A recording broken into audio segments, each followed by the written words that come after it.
Good morning, everyone, and welcome to the channel. If you haven't watched the previous videos, I've been working on the wrecker. Yesterday we had some bad weather come in, and my shop isn't insulated, and the only heater I have is that Nipco heater.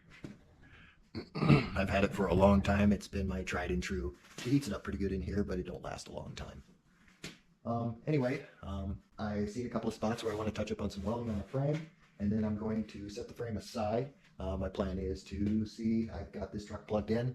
Hopefully the block heater will get the engine warm enough to where I can fire it up and get it out of here.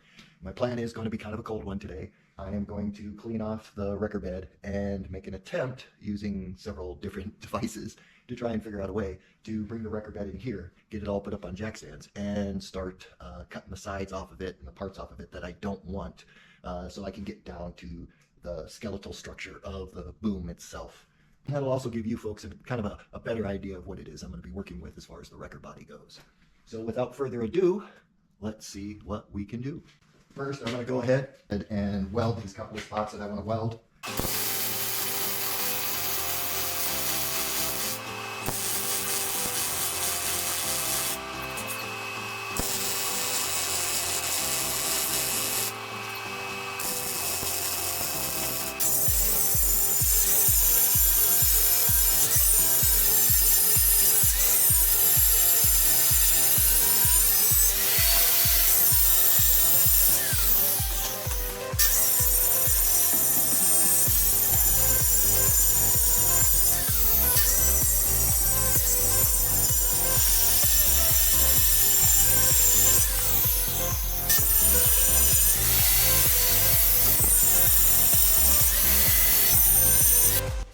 All right, I think I've got that part done.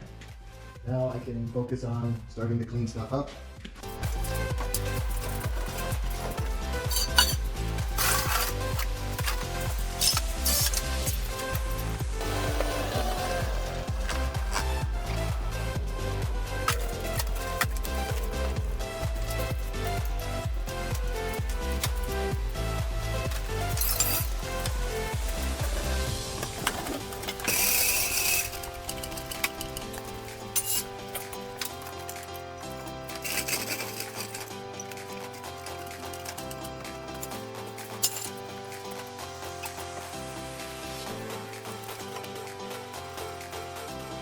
All right, well, let's see if the old girl will start.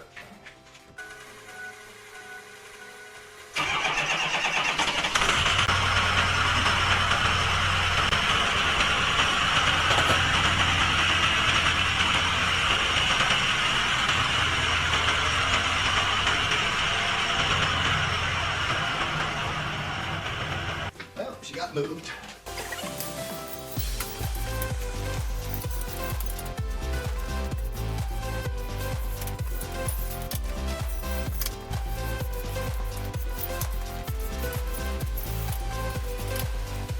This will not be the joyous part, but it's got to be done.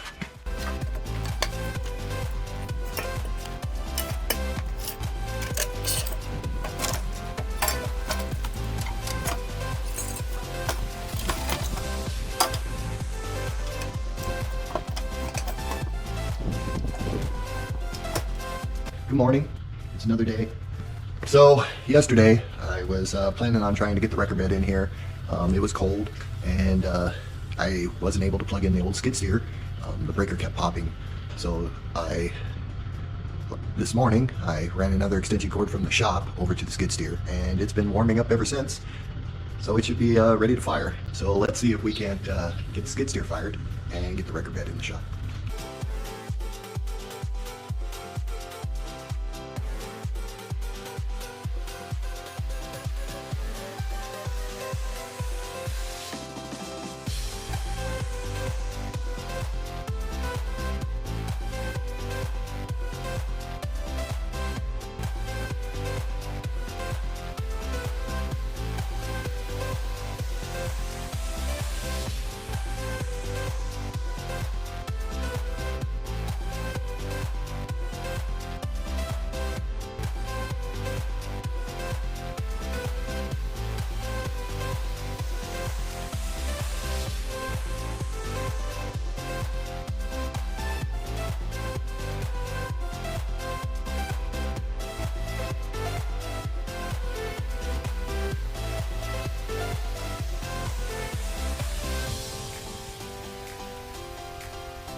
Okay, well, we got it in here. I'm gonna use the stuff, get it moved around a bit, clean the floor up because I hate working in a dirty spot. We get it situated where I want it, and then get the main frame, the boom part, this part and the frame, all up on jack stands, so I can start cutting some of this off.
All right, now that I've got it in here and got it placed, I can go to town, clean up the area, and then start stripping the parts off.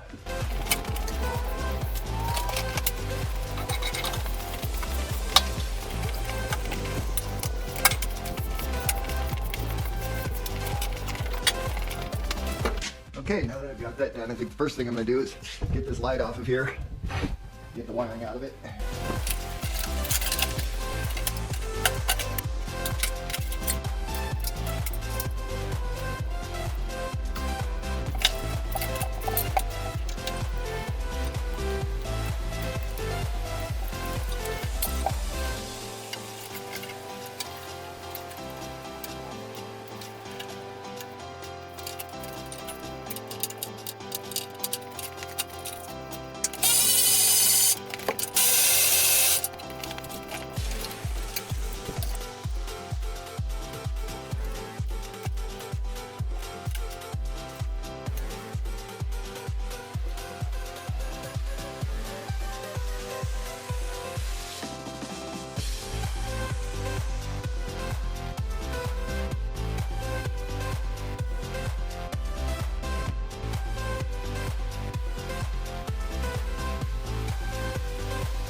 All right, well, here she is.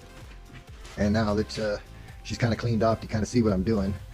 We got some cuts along here, and I'm gonna I may end up cutting this and then re-welding it to this.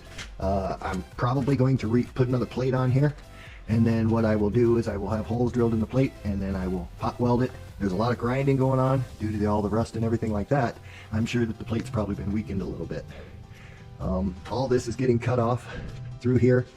I am going to put new plating on it, but I am going to make it so that the new plating can be bolted. The bolts will fit this way, and the plating will be bolted down, covering it. This will all get shaved off here, and then the new plating will be cut to that, and then it'll all be welded together. Or not be welded together, but it'll be plate bolted together. That way, if something happens, I mean, because they weld these things and then they put them on a truck frame.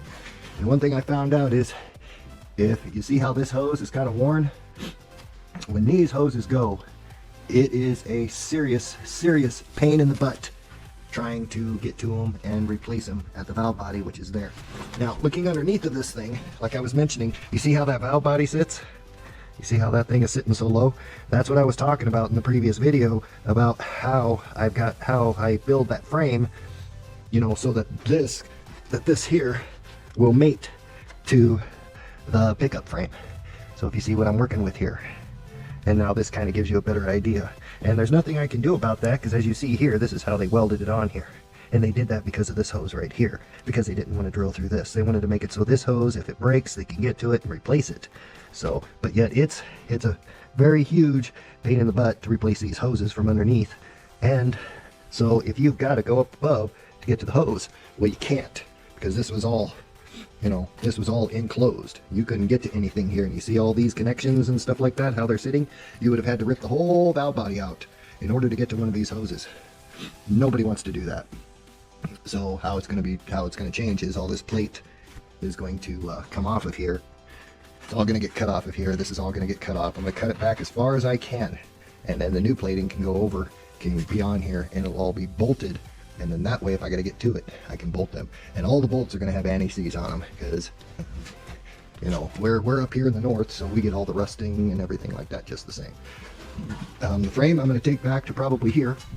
That's what I measured to, and then it's going to get cut off here. And so I want this section to this section. I'm mating that on the truck body, and then I'm going to turn around and I'm going to build the bed, because it's a single wheel truck. So I'm going to build the bed, and it'll probably only be, you know, to here is probably as wide as it will be. But that'll give me plenty of room. I can have set up toolboxes and stuff like that down below, and you know, with whatever it is that I need to have in there. Unfortunately, I do not have my large compressor hooked up yet. I got to run power over to a box for it to plug into, and but for now I'll use my small compressor. I did make a couple of test runs, and it seems to be keeping up just fine, so I'll just use it. So if you hear the compressor going off, I'm sorry, it's a little noisy.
Kind of a pain in the butt on diamond plating, because you get all the bumps and it keeps changing your speed.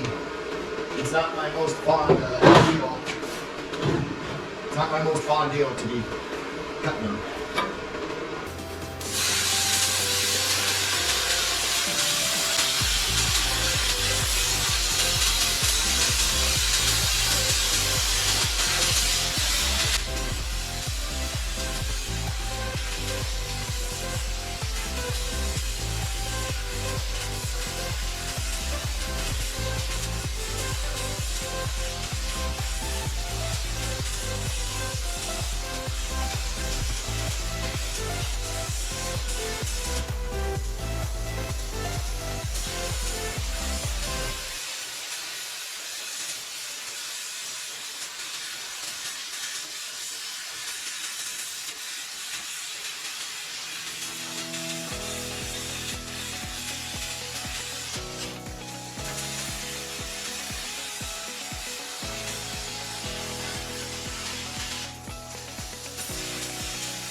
This is considered a light duty bed. It's rated at 16,000 pounds when the boom is sucked all the way in. But this has a 2-stage boom, and it can go out quite a ways. It turns into a regular crane. That's also another reason why this particular bed was ideal for what I wanted to do. As far as I know, unless somebody chimes in otherwise, there is no other light duty wrecker bed that I know of that has that type of boom. If you stick with me throughout this process, you're going to see something that no other light duty wrecker bed has or has ever had either. It is going to change everything in the light duty wrecker bed design. It will change everything. I will not give out the secret. It will be when I get this on the truck and I start actually building it out, and you will see something that you have never seen be attached, part of a light duty wrecker bed. Now, some of you have seen them before, but not like this. So that will also make this bed stand apart from any other beds you have seen before. There might be other projects that I'll probably be doing later, but this is going to be the main focus for now. And I think you guys are going to like it. You will plumb be amazed, and believe me, I will be testing it out and making sure that, I've used this bed for years, so I know what it's capable of. But now I'm going to add something to it to add to its capabilities. I'm telling you, you're going to like it. It's going to be awesome, and it will really set the standard for the off-road industry, as well as guys that are looking to build their own wreckers. If you like this video, like, subscribe, and stick around. I think you guys will like it.